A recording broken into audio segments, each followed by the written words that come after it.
Jason Walker was not the type of guy you'd expect to need dating advice. In his mid-40s, he was successful, confident, and charming in a quiet, deliberate way.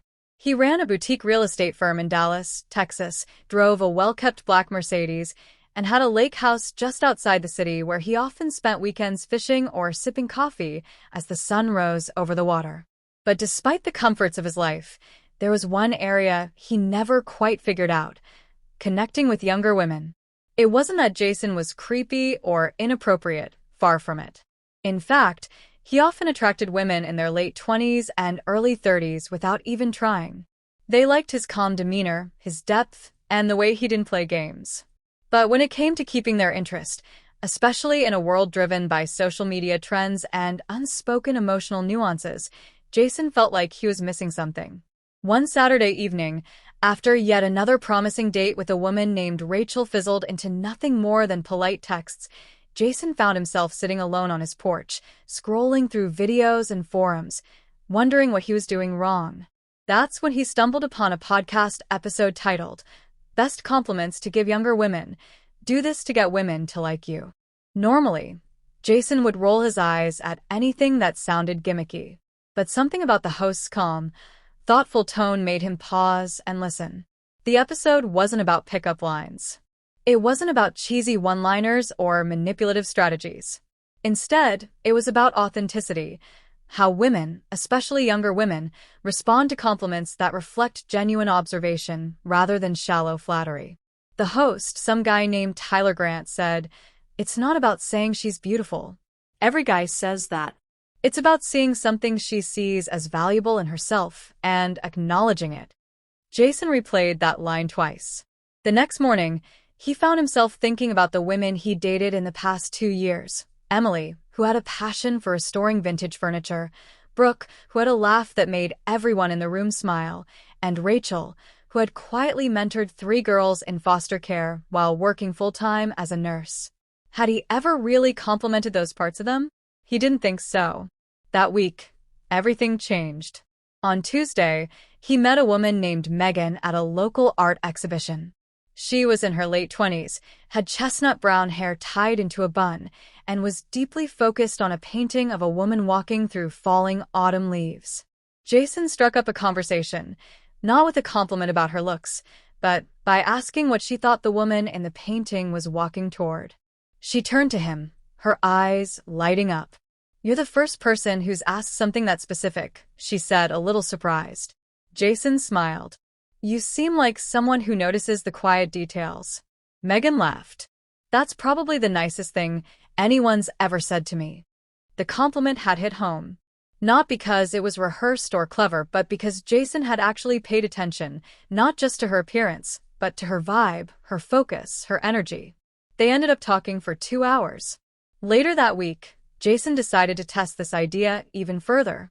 He went on a second date with Lauren, a 30-year-old startup founder he'd met at a networking mixer the month prior. Lauren was sharp, a little guarded, and extremely driven. Their first date had gone well, but Jason knew she wasn't the type to be impressed by surface-level charm. This time, after they ordered drinks, Jason leaned forward and said, "I've been thinking about something you said at the mixer. You talked about how you bootstrapped your company without any investors. That kind of courage is rare.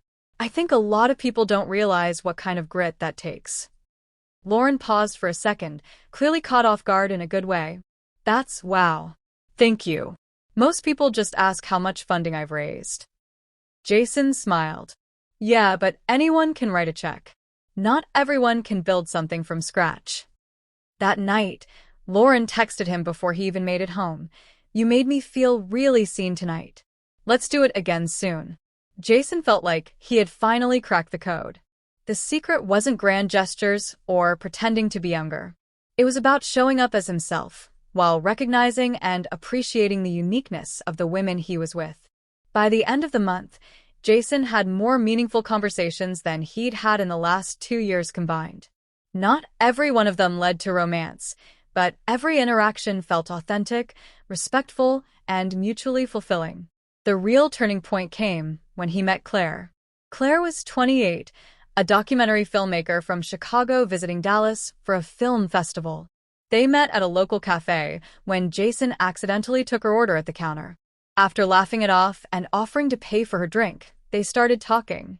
Claire had a quiet fire about her, the kind that came from seeing the world and caring deeply about things others often overlooked. As they talked about her latest project, documenting the lives of community nurses in rural America, Jason really listened.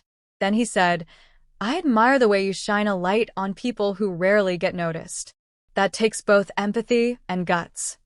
Claire looked at him, stunned for a moment. "No one's ever put it like that," she whispered. That afternoon turned into dinner. Dinner turned into hours of conversation. And days later, Jason got a text from Claire, still thinking about what he said. "You made me feel like what I do actually matters." As their connection grew, Jason realized something important. Compliments weren't just about making a woman smile. They were about validating her experiences, her journey, her effort. And younger women, who are often used to being praised only for their looks or energy, craved deeper recognition more than they often admitted. One evening, as Jason and Claire sat by the lake house, watching the water ripple beneath the setting sun, Claire turned to him and said, "I've dated guys my age who thought impressing me meant showing me their Instagram followers or flexing their gym routines." Jason laughed softly. "Yeah, I can't compete with that." "You don't need to," Claire replied. "You make me feel valued.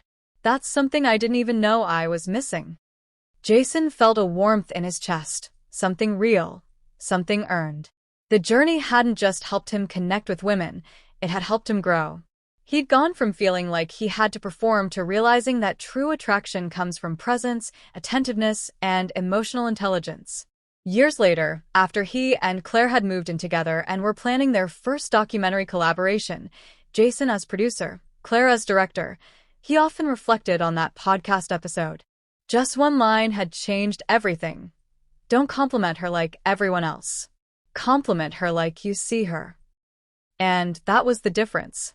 Because when a woman, especially a younger woman, feels truly seen, truly heard, and truly appreciated for who she is, not what she looks like, she doesn't just like you. She respects you. She trusts you. And that is what creates something real. Jason never went back to his old ways.